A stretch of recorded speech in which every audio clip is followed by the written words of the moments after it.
sudeng budi weweka dipun waspaos aja dumeh bisa muwus yen tanpan tesugi senadyan mung sakecap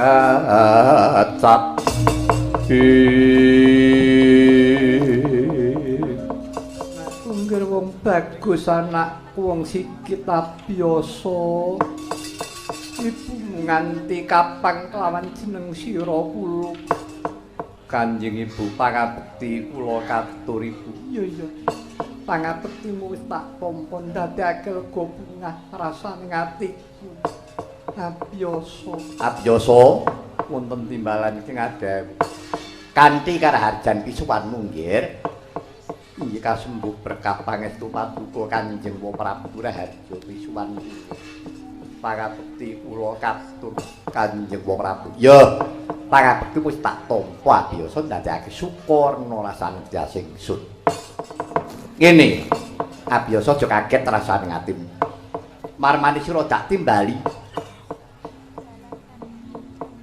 iki ana babak sing gawe ruwet rentenging negara Ngastina karepmu ngono ingsun bakal lengser keprabon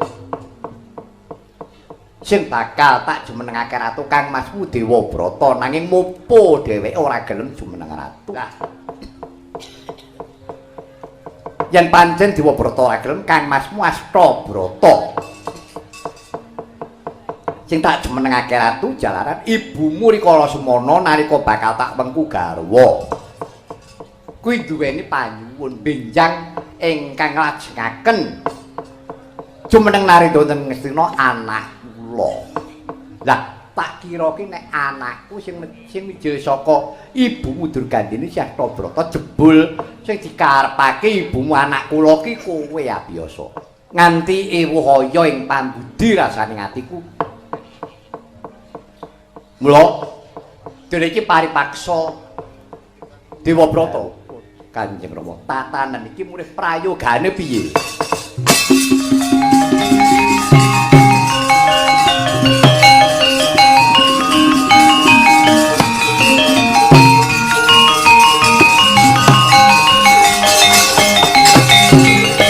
matur Kanjeng Rama ya piye inggih rening sampun wonten kepareng paduka Kanjeng Rama Prabu calon Narendra Ngastina wonten kalih ya bener kadang Mas Astabrata kelawan abiyasa dinten menika Rama Narendra ingkang jumeneng menika kedah nggadahi kasekten ingkang linangkung sekti mandraguna jayeng palugun kajawi saking menika inggih kedah anggadhahi raos katresnan kaliyan para kawula dasih ya lah sak banjure dinten menika rening calon Narendra wonten kalih menika kedah sami ngetingalaken kadigdayanipun antawisipun Yaya Abiyasa miwah kadang kula Yaya Astabrata kedah pancakara nanging boten kenging beta gegaman sepisan malih Rama boten kenging beta gegaman oh ngono inggih kepiye Abiyasa nyuwun pangapunten Kanjeng Prabu sopan kula menika mboten badhe pados kamukten kula saged sungkem Kanjeng Ibu menika kula sampun ngaturaken panuwun ingkang tanpa upami mboten wonten ceceking manah kula kepingin badhe jumeneng Narendra babar pisan mboten mekaten kula badhe nglajengaken darmanipun Kanjeng Rama Suwargi Begawan Palasara Abiyasa kowe ora susah dadak nutupi jroning atimu Kanjeng Ibu wis duweni kudangan klebu kowe sing bakal diwisuda jumeneng ratu ana negara Ngastina ceneng loro aku karo kowe ketokno jiwa kasatriyanmu dadi ratu kudu sekti kudu digdaya apa kowe wedi karo aku aduh Kang Mas mboten mekaten pikajeng kula kula dumugi wonten negari Ngastina menika mboten badhe pados mengsak wis wis wigati kowe wani apa ora tanding karo aku nek pancen wani ayo tindakno nek ora wani bali yo menyang Saptawarga pangapunten menawi keparingipun Kang Mas mekaten kula namung ndederek. Badhe kula istokaken. Darak ngono. Iki perang lawaran tekse tanpa nganggo gegaman. Ayo, endi sing luwih digdaya? Monggo kula dherekaken Kang Mas.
Sinipi jojo kang mawi ngonitra kocak ngundarandir utanani rombran nang pindha kembang ora wariban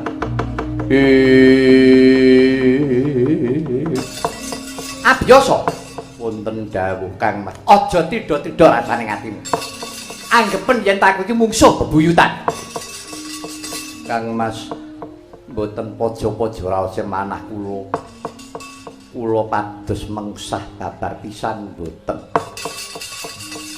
monggo Kang Mas keparing paduka ngayomi dhumateng para kawula ngastina dasaripun paduka ingkang darbi wewenang ora susah dadak kowe mejang karo aku wis wigati kowe wani apa ora lah wani aduh omahe Dik wani pun mengke nek kalah golek paitan meneh kula sing tanggung jawab. Kula sing gadah BPKB. Oh. Wandamu ya ember. Paringipun ngaten kula sumanggat. Ayo, coban negane ngati.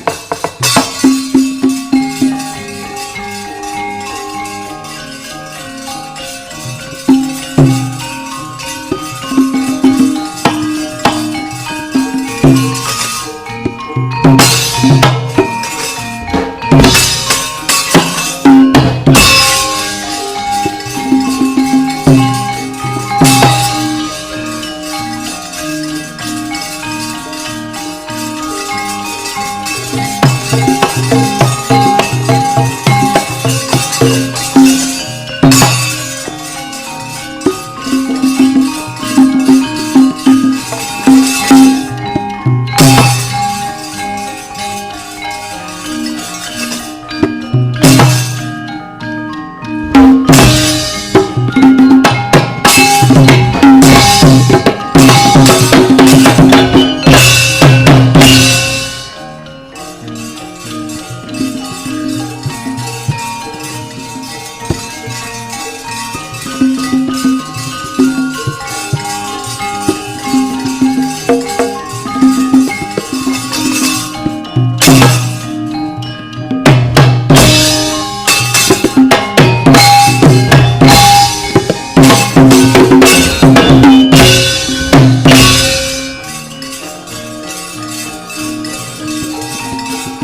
Itu manga wara-wara-warahan ngarane ngajurit gong maguru gongso tetek kaya butulo jagat Dewa Bathara jagat pangesnu ora biasa kemewat kaya wong ngregem jimat keparat yo Nadyanto wis ana prajanjen ora kena nggawa gegaman nanging mbuh ora idep wong perang kuwi golek menang pirang-pirang cara ditindakake nyoh tampanono pusakaku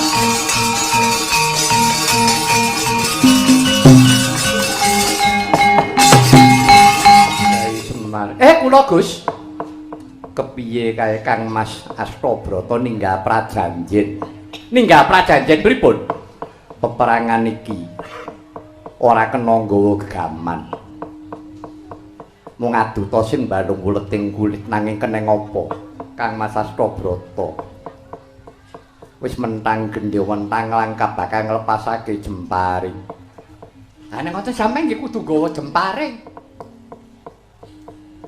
ora dikeparengake nggawa gaman. Lah timbang sampean mati kodhok. Ora pripun? Sing jalari rak mriko mboten sampeyan. Pun dikembari. Bejo menang, bejo kalah. Sampeyan ora miwiti sing miwiti niku Astabrata. Pun. Monggo dikembari mawon.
Carita kekalih kalihipun sampun mlepasaken punang jemparing.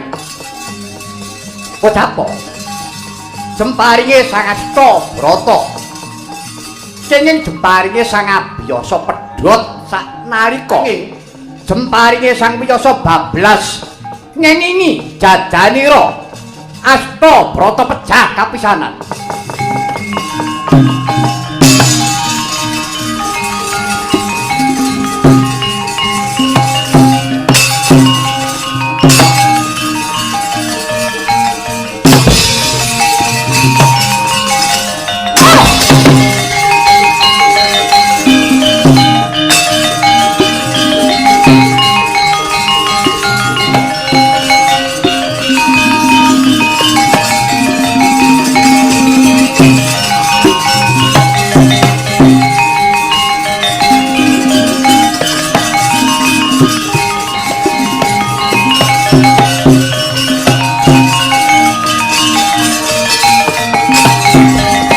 Napa to mirah ingsun prihatin waspa kumijil tudatan pokarya Kang Mas sedaya lepat kula diagung pangaksama paduka Kang Mas pinjenengan jemparing kula ngengingi panjenenganipun Kang Mas Astabrata. Kang Mas Astabrata gugur temadyaning palagan. Kang Mas kula sagah nampi pidana menapa kemawon. Abiyasa piye?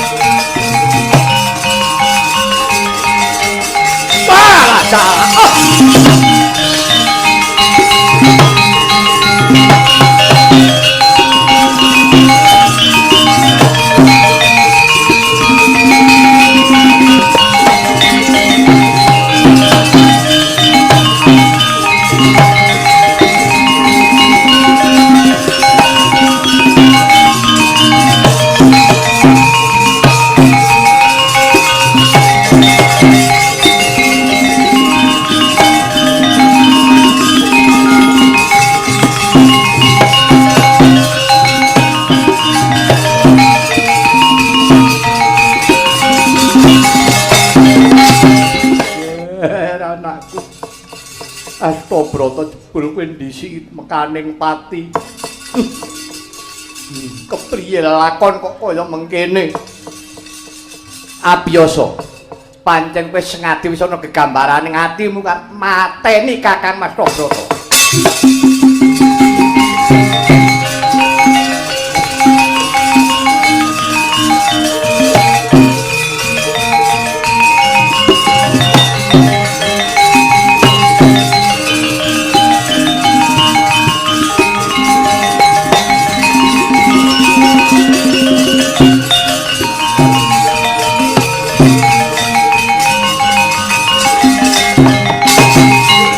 Abiyasa wonten timbalan king adewu Kanjeng Prabu ngatimu bombong atimu Kakang Mas Astabrata gilang-gilang layone kaya mengkene iki.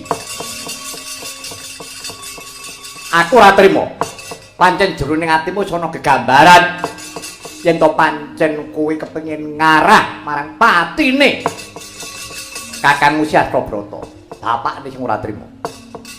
Aku sing ora trima. Yen pancen ke wong sekti mandraguna kowe anake Pendhita Linuwih Yayi Perban Bekawan Palasara tanpa nono ajiku lebur seketi ilang nyawamu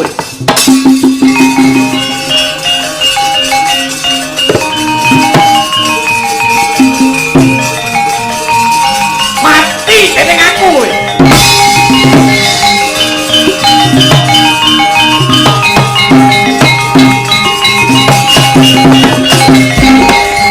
Kunjang Kanjeng langit kelap-kelap katon kagincang rorisang mawe gandrung sebarang katuru ukir moyak maye katon yas balewur sesembahan kula Rama kula kemawon Rama panjenengan sirnakaken tuk sumbering dahulu tuk sumbering kalepatan menika wonten kula upami kula menika purun jumeneng ratu sampun rampung kawontenaning negari Ngastina nanging rening kula menika nggih netepi menapa ingkang dados prastiyaning gesang kula ngantos bebasanipun glandang carang saking pucuk wonten lelampahan negari Ngastina ingkang kados mekaten menawi ngantos Kanjeng Rama nyirnakaken Yayi Abiyasa kula ingkang lepat mila sampun Rama sampun ngantos Abiyasa kula kemawon panjenengan pejahi Rama. Wah, piye lelakon iki?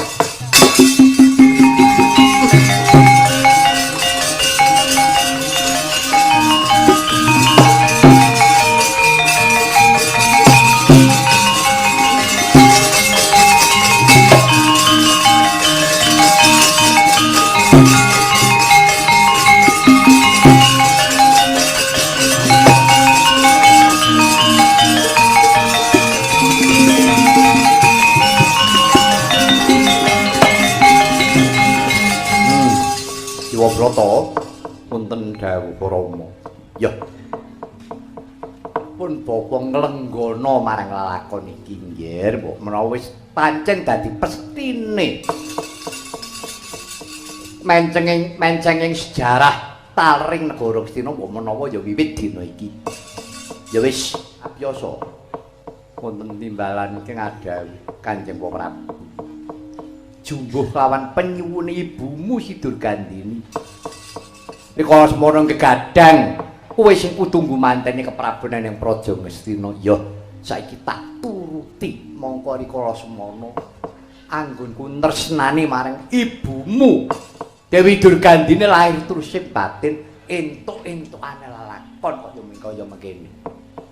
Semono uga rikala Semana anggonku tresnani kawan ibune Dewabrata Ganggawati ya lahir batin. Entuk-entukane ya mung nelongso jroning atiku. Ya wis, mbok menawa kudu mengkono, abiyasa. Dina iki ya wis tak tetepake. Kowe kang jumeneng ratu ana Praja Ngastina. Aku titip negara Ngastina iki ya, Ngger, ayamana kawula negara Ngastina iki. Kowe jumeneng ratu ana negara Ngastina. Jejuluka Prabu Abiyasa ya Prabu Kresna Dipayana.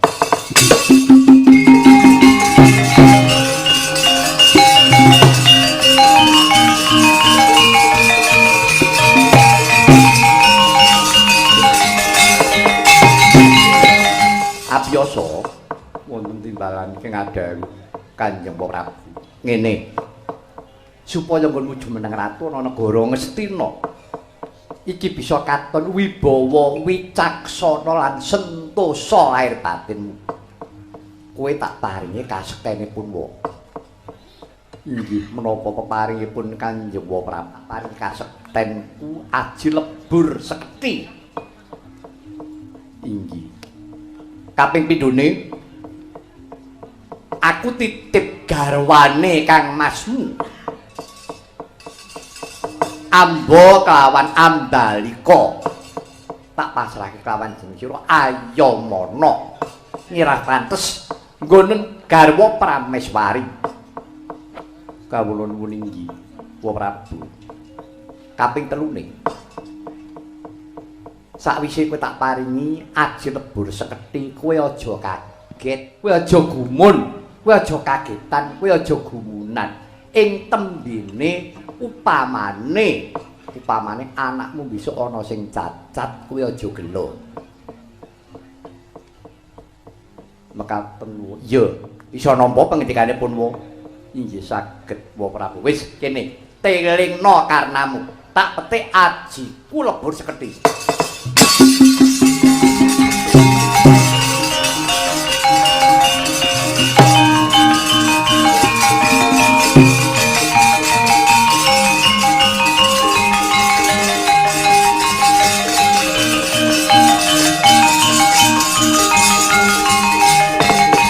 Kacarita sigra kapetik karnanira. Sang Wiyasa karna ingkang kanan dumeling swarane. Mardawa basa basane kadewatan. Lire Sang Prabu Sentanu Dewa Denira maringaken kasekten aji lebur sekethi. Tinampi kanthi wening cetha gamblang datan ana ingkang cicir tan ana kang cewek samendang datan karempit paripurna. Denira maringaken kasekten aji lebur sekethi. Kaya sinendha mayang Prabu Sentanu Dewa Seda sami sakala.